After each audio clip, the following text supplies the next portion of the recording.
Just 9 weeks away, officials are deeply concerned at the increasing level of crowd violence. Despite massive security for the weekend clash between the Adelaide Crows and Collingwood, authorities could do little to prevent ugly scenes after that match.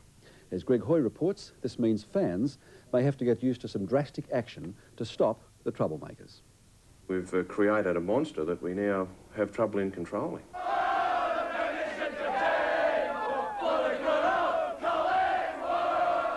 This was Victoria Park on Saturday.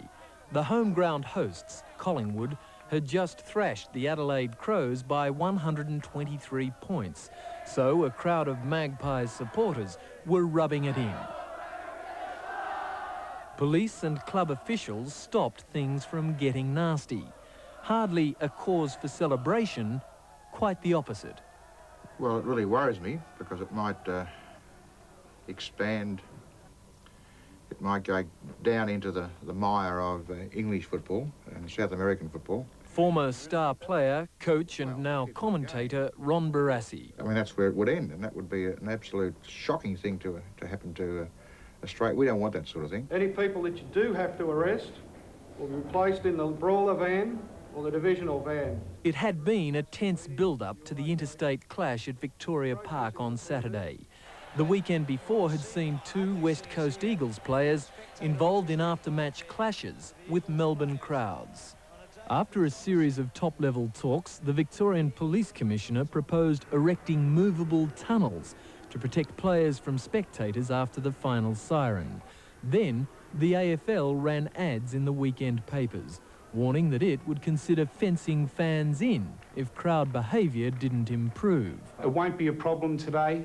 Nice and low-key. But the most telling official reaction has been to bolster the already daunting security presence, both the AFL's own security regiment and police ranks.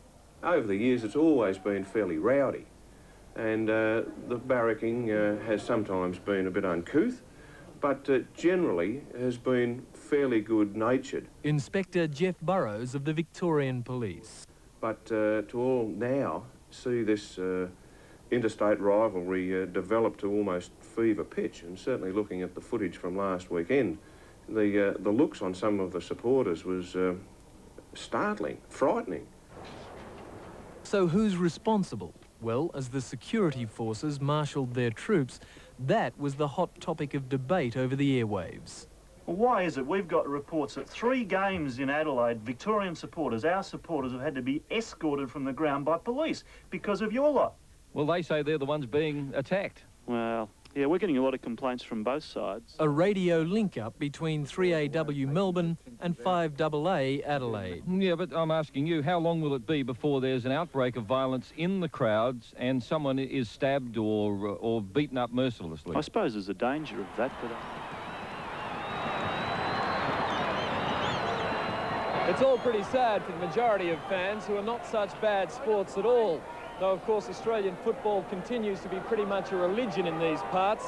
The sheer size of these congregations continues to embarrass other football codes. And once here, the faithful must observe some strict old rituals. Like abusing the umpire. There are those who worry that it's aggressive behaviour on the field by players that incites the crowd. But the old legends dismiss this, suggesting there may be another obvious reason for this misbehaviour in the crowd. Lou Richards. The way things are going in this world, we become a bit agitated. We're going through a recession and people do get a bit excited about things and get upset, and that may release their inhibitions by being a bit aggressive at the ground. But I just think that we must keep an eye on it. But I think what happens in a football match, I'm just watching over here, they nearly kicked a goal, Collingwood. They have. Once it was all good fun, but for whatever reason there has emerged another element amongst AFL supporters, a small minority, which for now at least threatens the very image of Australian rules football. The supporters perhaps aren't able to turn off, that once the game is over, the scores are final, and that's the end of the issue. No doubt the team, win or lose, has done the best it can. but they don't seem to want to accept that decision sometimes. Once they start getting, you know, sounding bitter and twisted, well, I'm just not interested. No game is worth that. Bit of worry, isn't it? Greg Ahoy reporting there. We'll come back with more in a moment.